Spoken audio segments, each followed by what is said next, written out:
జై శివానంద. అందరికీ నమస్కారం. మనము గురుదేవుల జయంతి సందర్భంగా దీక్ష తీసుకున్నాం నిన్న. ఆ దీక్షకు సంబంధించిన విధానాన్ని తెలియజేయాల్సిందిగా కోరారు. దానికి సంబంధించిన వివరాలు మీకు ఈ వీడియోలో అందజేస్తాం. మొట్టమొదటగా దీక్ష తీసుకునే వాళ్ళు మీరు ఇంటి దగ్గర వేరే దేశంలో ఉన్నా ఎక్కడున్నా సరే ఒక రుద్రాక్ష మాల మీకు దొరికినంత రుద్రాక్ష మాల ఒకటి తీసుకోండి. ఆ తర్వాత తులసి మాల, ఇది మెడలో వేసుకోవద్దు, జపం చేసుకోవడానికి వినియోగించడానికి తులసి మాల ఒకటి, రుద్రాక్ష మాల ఒకటి, జపమాల. తర్వాత ఒక చిన్న రుద్రాక్ష ఇలాంటిది, లేదంటే మీ ఇంట్లో చిన్న శివలింగం అంగుష్ట మాత్రం కంటే తక్కువ ఉన్న శివలింగం ఉంటే ఆ శివలింగం రుద్రాక్ష. ఓకే, తర్వాత అందరి ఇళ్లలో ఉండేది ఉదరిని, పాడి, పాత్ర. ఈ పాత్ర తీసుకోవడం, ఈ మూడు మీ దగ్గర. ఇది కాక ఇంకొక పాత్ర ఇలాంటిది పెట్టుకుంటే సరిపోతుంది. ఇంకొక నీళ్ళు కొంచెం మనం ఆచమనం చేయాలి కాబట్టి నీళ్ళు పెట్టుకోవడానికి ఇంకొక పాత్ర, 2 పాత్రలు. అస్తు. తర్వాత వస్త్రాలు, మగవాళ్ళైతే వస్త్రం ఒకటి కూడా పెట్టుకొని ఈ వస్త్రాన్ని కట్టుకున్న తర్వాతే దీక్ష తీసుకోండి. ఈ వస్త్రం కట్టుకోండి. ఎలా కట్టుకోవాలి? ఇక్కడ గురుదేవులు ఎక్కడైనా ఉన్నారు కాబట్టి మీ ఇంట్లో ఉండే గురుదేవుల ముందు ఈ పాదాల దగ్గర వస్త్రాలు సమర్పించి, ఇందాక ఇచ్చిన మాల సమర్పించి, అలాగే శేష వస్త్రం, ఇది మనకు చాలా ఇంపార్టెంట్. ఈ శేష వస్త్రం స్వామివారు గురుదేవుల యొక్క రక్షణార్థం మనం ఇది సమర్పించాం. ఆయన గారు మన రక్షణార్థం ఇది మనకి ఇస్తున్నాను. కాబట్టి ఆయన పాదాల దగ్గర పెట్టేసి ఈ 2 వస్త్రాలు తీసుకొని ఇది కట్టుకోండి, ఇది పైన వేసుకోండి. ఆడవాళ్ళు అయితే వాళ్ళు మామూలు శారీ వైట్ వాళ్ళ ఇంట్లో ఉంటే కట్టుకోండి. అలాగే ఈ శేష వస్త్రం వాళ్ళు పైన వేసుకోవాలి. ఎలా వేసుకోవాలో ప్రొసీజర్ చెప్తాను. తర్వాత గురుదేవుల యొక్క అనుగ్రహం, అలాగే పుస్తకం. దీంట్లో 12వ పేజీలో ఇక్కడ అష్టోత్తర శతనామం ఉంటుంది. దాంట్లో అన్ని చదువుకోవచ్చు. లేదంటే మీరు మంత్రం తీసుకొని ఉంటే గనక ఈ పుస్తకం పక్కన పెట్టేసి మంత్రంతో కూడా మీరు అభిషేకం చేయవచ్చు. ఎలా ప్రొసీజర్ ఒకసారి చూస్తాం. అలాగే విభూతి కూడా ఉండాలి మీ దగ్గర. ఇవి మనకు కావాల్సినవి. తర్వాత ప్రసాదం.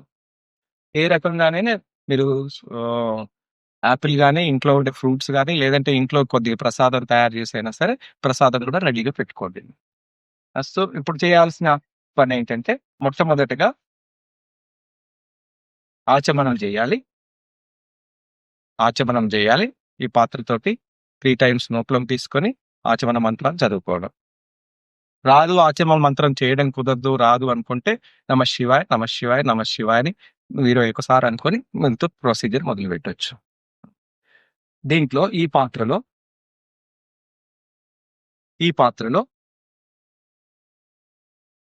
ఇప్పుడు రుద్రాక్ష గాని, చిన్న శివలింగం గాని మీ దగ్గర ఉంటే ఆ పాత్రలో పెట్టండి. ఓకే, దీన్నే మనం శివలింగంగా భావిస్తున్నాం ప్రస్తుతం. దీంట్లో ఈ పాత్రలో నీళ్లు తీసుకున్నాం కదా, ఆచమనం చేయకుండా పెట్టిన పాత్ర ఇంకొకటి ఉంది కదా, ఆ నీళ్లు తీసుకొని దీంట్లో మనము మంత్రం చదువుకుంటూ వేస్తూవాలి. ఓం నమ శివాయ్, ఓం నమ శివాయ్, ఓం నమ శివాయ్ వేస్తూ వెళ్ళొచ్చు. లేదా అష్టాక్షరి మీకు చూపించే అష్టోత్తర శతనామావళి ఉంది కదా, అది తీసుకొని చదువుతూ. కొంత ఫోకస్ కుదరదు, ఆ పుస్తకం పెట్టుకొని ఇది కుదరదు కాబట్టి మనం ఒక చిన్న మంత్రంతో హ్యాపీగా చేసుకోవచ్చు. 108 సార్లు వేయండి, 108 టైమ్స్ వేయండి. వేసిన తర్వాత ఈ పాత్రతోటి మనకి పని అయిపోయింది. ఈ స్వామి వారు ఇప్పుడు రెడీగా ఉన్నారు స్నానం చేసుకొని. వారిని కొంచెం బయటకు తీసుకొని ఈ నీళ్లు మళ్ళీ ఆ పాత్రలో పోసేయండి వెనక్కి. ఇది తీర్థం. ఓకే, ఇది అక్కడ పెట్టేసేయండి. ఈ పాత్రలో ఈ ఎప్పుడైతే శివలింగానికి మనం స్నానం చేయించామో వీరు మన గురువులు. వీరిని మన మీద వేసుకున్న వస్త్రం ఉంది కదా, ఏంటి, శేష వస్త్రం వేస్తాం. ఆ శేష వస్త్రంతో నెమ్మదిగా ఈయన ముక్కు, చెవులు, కళ్ళు అన్ని పిల్లవాడిని ఎలా తుడుస్తామో అలా తుడవండి. చక్కగా నీట్ గా తయారైన తర్వాత ఇప్పుడు మనం ఈయనకు మేకప్ చేయాలి. ఎలాంటి మనము దేంతో చేస్తాం? మనం ఉపయోగించే విభూతితోటి. విభూతి తీసుకొని ఓం త్రయంబకం యజామహే అనే మృత్యుంజయ మంత్రాన్ని 11 సార్లు జపిస్తూ వేయండి. 11 సార్లు అయిపోయిన తర్వాత ఈ తీసుకొని విభూతి ధారణ, తర్వాత నైవేద్యం, స్వామివారికి నైవేద్యం పెట్టేసి ఓం భూర్భువస్వాహ నైవేద్యం పెట్టేసి ఆ నైవేద్యం పక్కన పెట్టేయండి. తీర్థం తీసుకోండి, నైవేద్యం తీసుకోండి, పిల్లలందరికీ పంచండి. మరి స్వామివారిని మనము కామనాపి మనకు ఉంటుంది కదా, మనకు లోపల ఏదో కోరిక, చిన్న కోరికలు ఉంటాయి. వారి ముందు పెట్టి, అయ్యా నేనేమైనా తప్పులు చేస్తే క్షమించండి, నా వల్ల ఏదైనా జరిగి ఉంటే తెలియక చేసి కనుక నన్ను దయతో మీరు ప్రేమతోటి నన్ను క్షమించి మంచి ఏంటో నన్ను మంచి దారి వైపు నడపండి అని ఒక కోరిక పెట్టి మీరు చెప్పండి. నా బాబు పెళ్లి కావాలనో, అమ్మాయి పెళ్లి కావాలనో, పిల్లలు కావాలనో ఏది ఉంటే ఏ కామన్ ఏ వాంఛ ఉంటే ఆయనకి చెప్పండి. ఓ రిక్వెస్ట్ ఇచ్చేసిన తర్వాత ముగించేసుకొని తీర్థ ప్రసాదాన్ని తీసుకొని అయిపోయింది. ఇంతే. ఇప్పుడు జపమాలతో పనేంటి? అది ఉంది. మధ్యాహ్న సమయం ఇది ఉదయం 6 గంటలకి సమయంలో చేయడం. ఇప్పుడు జపమాల ఇచ్చాం మనం. మధ్యాహ్న సమయంలో మనం ఏకభుక్తం కాబట్టి భోజనానంతరం ఏం చేయాలి? నిద్రపోకుండా ఈ జపమాల పెట్టుకొని మనము శివానంద మంత్రం అందరికీ వచ్చు. అందరికీ వచ్చు కదా! ఆ మంత్రం తీసుకొని చదువుకుంటూ చేసుకుంటూ పోవాలి. ఎన్ని సార్లు చేయాలి? ఏం లెక్కలేదు. చేసుకుంటూ పోవడమే. మనసుకు ఆనందం కలిగినంత సేపు చేయండి. 10 సార్లు పెద్ద పూసొచ్చిందా లేదా చూసుకోకండి. మనము దేవుడి మీద ధ్యానం పెట్టామా? గురుదేవుల మీద ధ్యానం పెట్టామా? ఆయన పాదాల మీద ధ్యానం పెట్టామా? అనే విషయాన్నే చూసుకుంటూ చేసుకుంటూ వెళ్ళిపోండి. మంత్రం మీద పెడితే సరిపోతుంది. ఇలా తిప్పుకుంటూ వెళ్ళిపోవాలి. అయిపోయింది. మధ్యాహ్నం సమయం పూజ అయిపోయింది. ఇంకా సాయంత్రం సేమ్ మార్నింగ్ ఏం ప్రొసీజర్ చేసామో సాయంత్రం 6కి కూడా సేమ్ అదే ప్రొసీజర్ చేయాలి.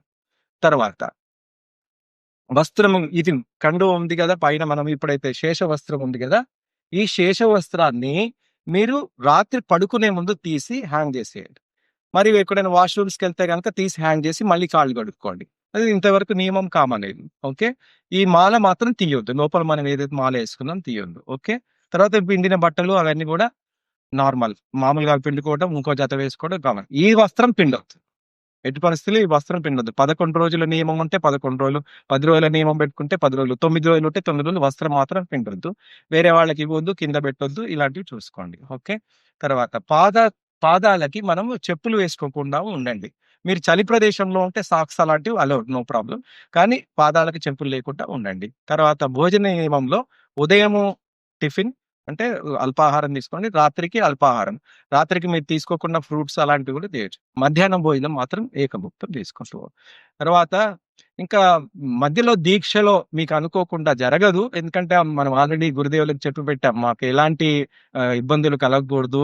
మాకని కోరుకున్నాము. కానీ ఏదైనా జరిగిందనుకోండి మాకు తెలీదు గదా! అప్పుడేం చేయండంటే ఆ దీక్షను విరమించండి. అంటే ఎవరైనా పరమపదించినా, ఇంట్లో పుట్టినా గూడా శౌచం వస్తుంది కాబట్టి ఆ దీక్షని గురువు గారి ముందు తీసుకెళ్ళి క్షమించమని ఒకసారి వేడుకొని అంతే అది తీసి పక్కన పెట్టి ఎవరికీ చెప్పాల్సిన పని లేదు. ఇంకా ఏమైనా మీకు దీనికి సంబంధించినవి కావాల్సినవి ఉంటే గనక మీరు వాట్సాప్ ద్వారా తెలుసుకోవచ్చు. తర్వాత వీడియో ద్వారా గూడా తెలుసుకోవచ్చు. ఓం నమః శివాయ. జై శివానంద్. జై శివానంద. జై